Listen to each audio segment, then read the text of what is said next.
In the grand halls of music history, some names are carved with fire and thunder, loud, dramatic, celebrated with standing ovations. And then there's Joni Mitchell. Her name is not screamed, it's spoken, softly, with reverence, as if uttering it too loudly would somehow disturb the delicate beauty of what she created. Because Joni Mitchell didn't just make music, she made art. She didn't follow trends, she shaped them. She didn't fit into genres, she broke them open. And perhaps that's why, to this day, Joni Mitchell remains a figure both legendary and elusive, a genius not always understood in her time, but impossible to forget. So why does Joni Mitchell still matter?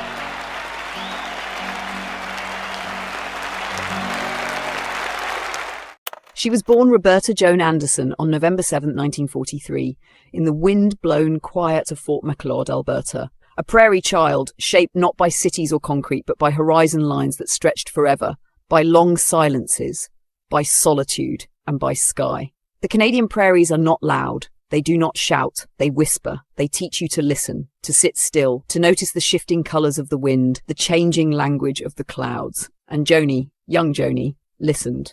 But childhood wasn't all soft skies and wonder. At age 9, the world narrowed. The 1951 polio epidemic swept across Canada and Joni was caught in it. One day she was dancing and running. The next, she was paralysed, hospitalised, isolated, trapped inside a fragile body. Doctors weren't sure she'd walk again, and for a while, neither was she.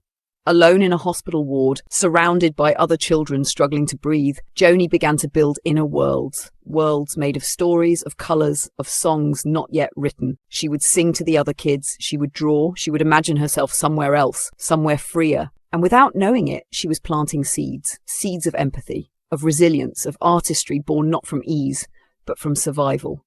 When she finally returned home, she didn't return unchanged. The world had imprinted itself on her in a way most children never experience. She had seen fragility up close. She had learned how fleeting and precious movement could be. And she began to look at everything, music, people, time, with different eyes. As she grew older, her restlessness grew too. She was bright, curious, rebellious. She didn't fit into boxes. She wasn't interested in being the good girl, the obedient daughter, the traditional anything. She smoked. She skipped school, she questioned authority, and above all, she dreamed. Art was her first calling. In high school and later at the Alberta College of Art in Calgary, she threw herself into painting. Brushes, canvases, colours. These were her tools for mapping an interior world. But something else began to pull at her. Late at night, she'd hum, she'd sing to herself. And then came the ukulele. Not a grand instrument, not yet a guitar, but something small, something she could hold even with her weakened left hand. She began to play, to teach herself, to find chords that felt right, even if they weren't correct. Because her hands still bore the mark of polio, traditional guitar tunings were hard, so she invented her own. Strange open tunings that gave birth to floating unresolved harmonies. They weren't just practical, they were poetic, and they would become her sonic fingerprint. This wasn't just a girl playing music. This was someone learning how to transform limitation into language. Even then, there was a sense that something rare was forming, not a voice chasing fame, but a soul reaching for freedom. After surviving polio and retreating deep into the sanctuaries of her mind, Joni emerged into adolescence carrying not just resilience, but a restless need to express. At school, she turned her attention to painting. With a brush in her hand, she studied light, form, movement, stillness. She didn't just capture what she saw, she reimagined what could be. Art was her first language. Her early dream was simple, vivid, to become a visual artist. But life, as always, had other designs. Around her, a quiet revolution in sound was taking shape. Folk music, intimate, urgent, began drifting through Canadian airwaves and college halls. Drawn to the emotional gravity of Edith Piaf and the soul of Ray Charles, Joni picked up a friend's guitar. Tentative at first, she played small cafes in Saskatchewan, awkward, vulnerable, honest. She didn't yet think of herself as a musician, but others did. They heard something she hadn't recognized in herself yet. Then came a silence she didn't know how to sing about. In her early 20s, life handed her a quiet ache, private, complex, and far too heavy for her young shoulders. There were choices, sacrifices, a chapter she wouldn't speak about openly for many years.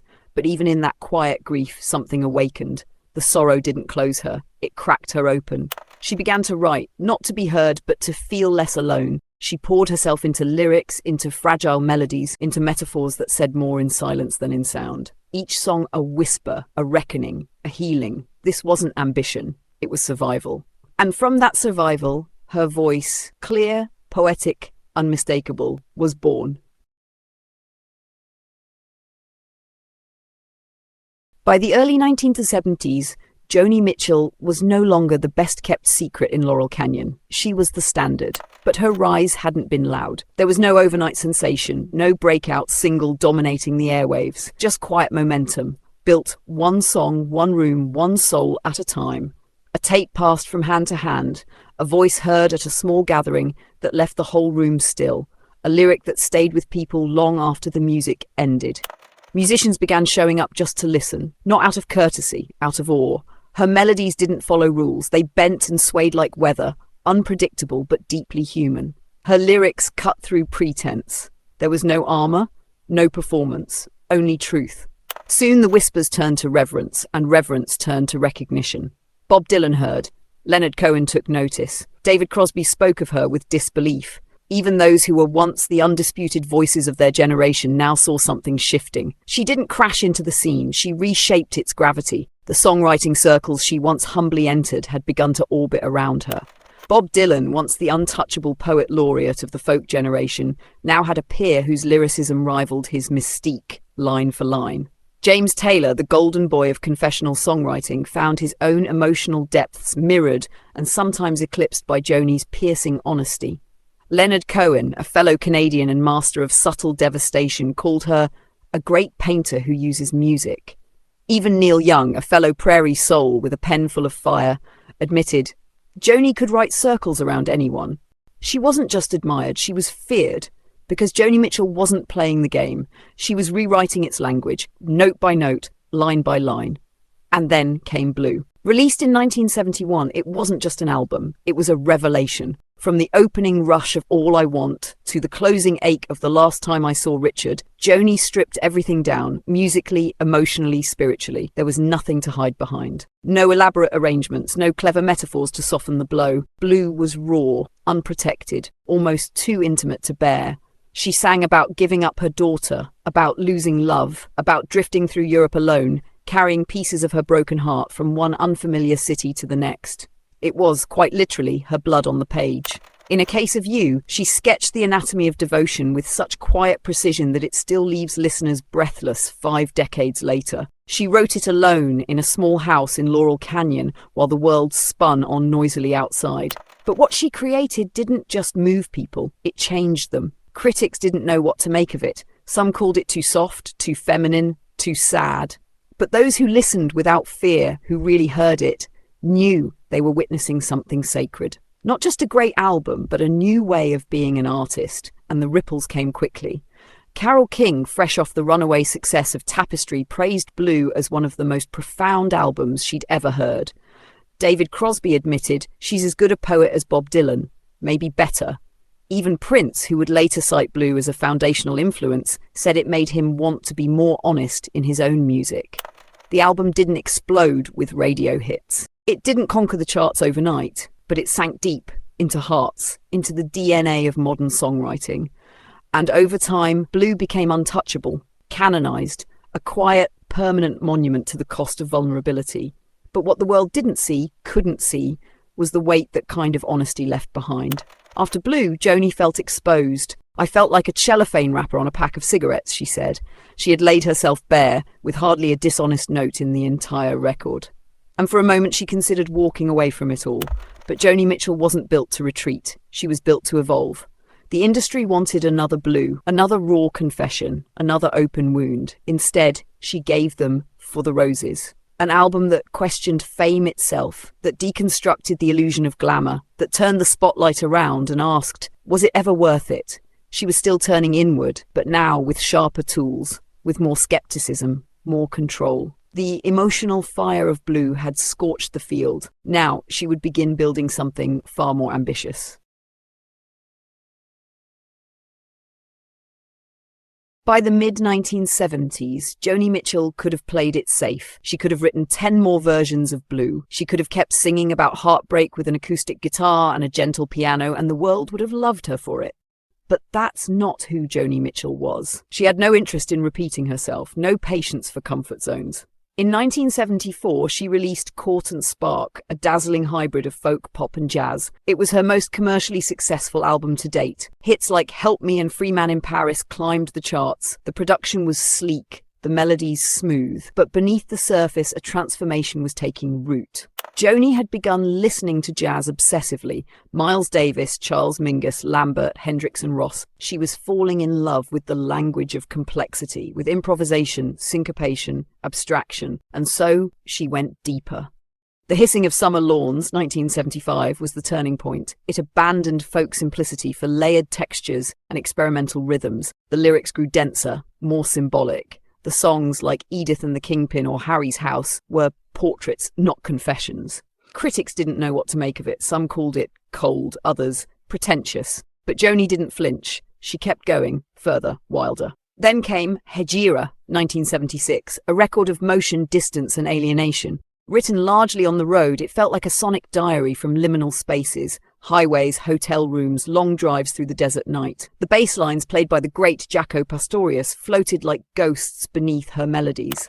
Songs like Amelia and Song for Sharon weren't love songs or protest anthems. They were meditations. They didn't resolve. They drifted like thoughts that never quite land. Most listeners didn't understand. Radio didn't know where to place it. But for those who did, it was a revelation.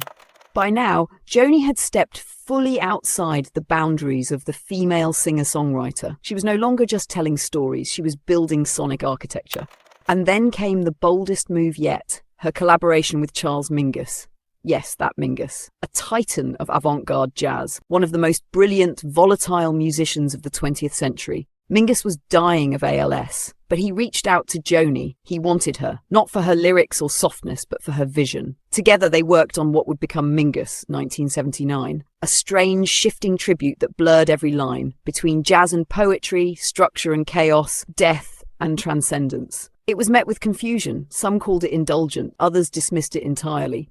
But again, Joni didn't care. She was painting on her own canvas, with her own palette.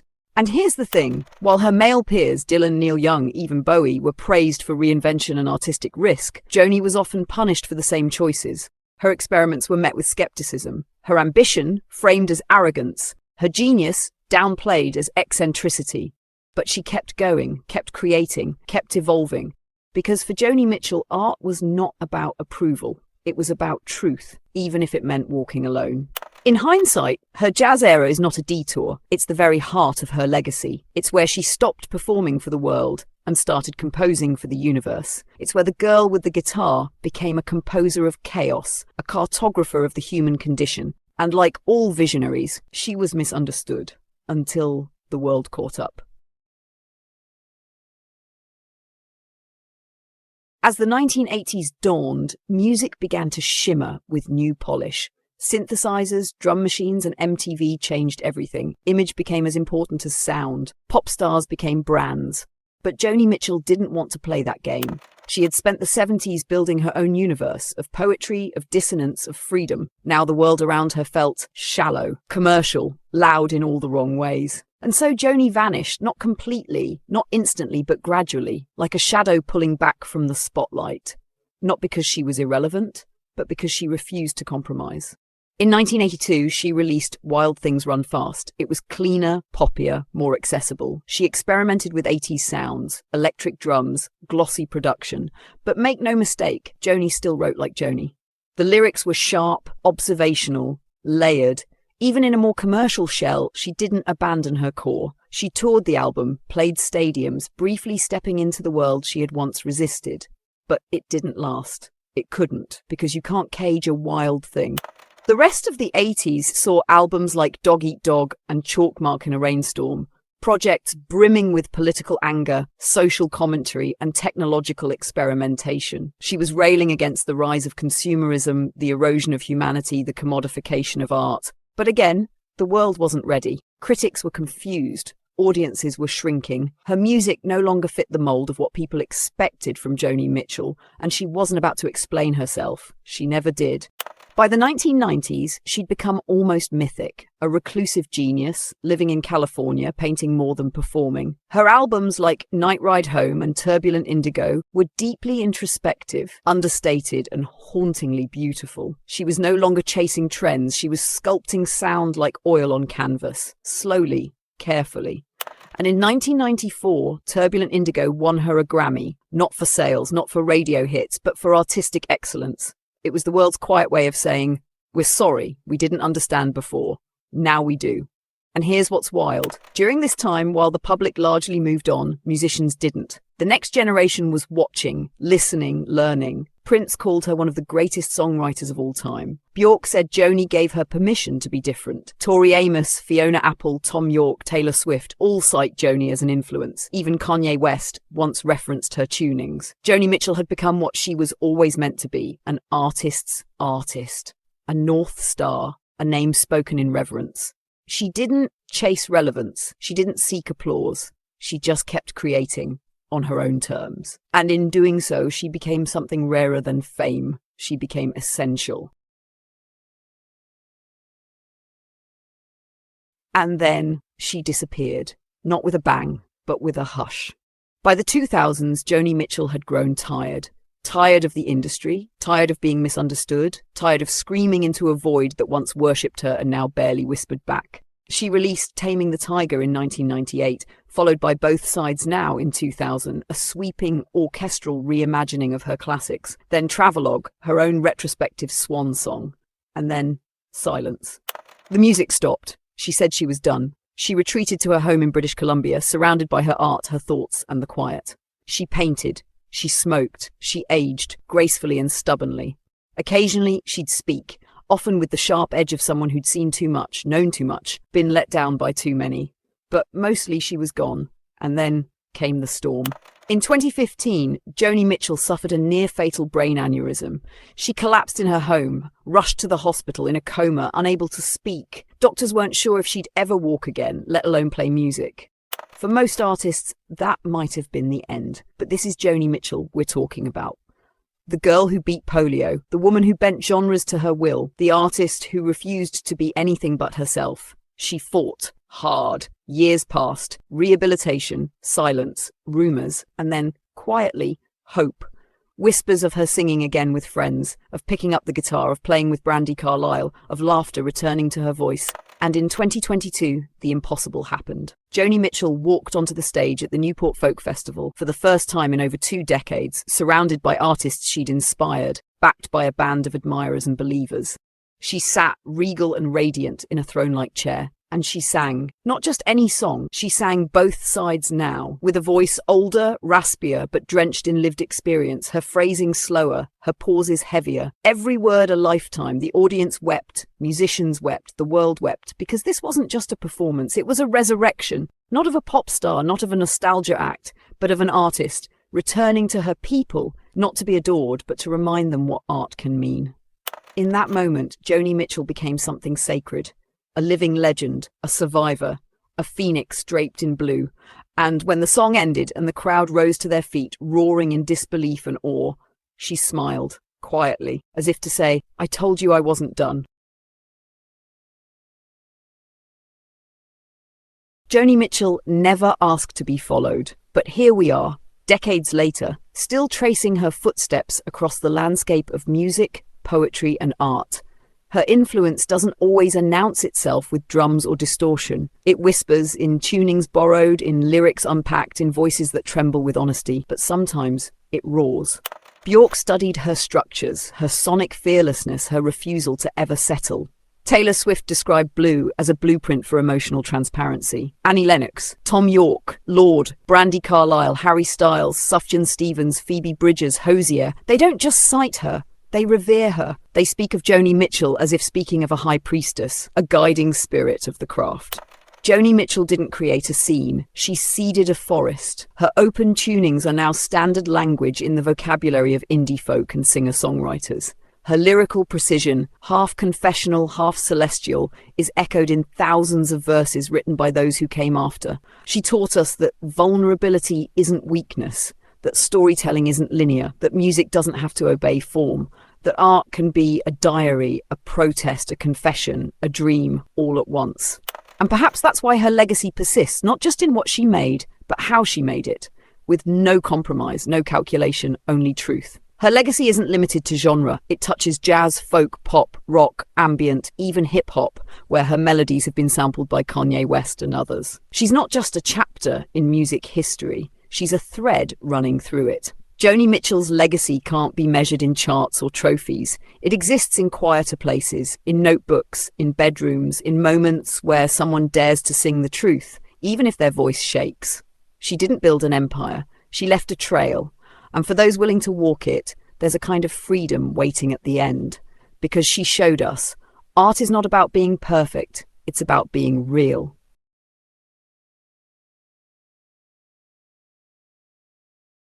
So why does Joni Mitchell still matter? Because in a world that rewards the loudest voices, Joni chose to whisper, and somehow the world listened. She didn't follow trends, she transcended them. She didn't bend to expectations, she rewrote them. She didn't sing for applause, she sang for truth. And in doing so, she helped us find ours. Her music isn't background noise, it's a mirror, a confession, a hand to hold through heartbreak and healing. She showed us that art can be quiet and still change everything. That truth doesn't have to shout, it just has to reach you. That vulnerability in all its fragility can be revolutionary. Joni still matters because we still need her, her courage, her colour, her contradictions. Not just to remember, but to feel, to stay human. Long after the spotlight moves on, there will always be a room somewhere where a soft voice plays from a record player and someone listens, truly listens, to the woman who once sang The Sky Blue. A legacy not etched in charts, but in the quiet corners of our lives. That's why Joni Mitchell still matters. Thanks for watching. Why are you here? Because we dig music.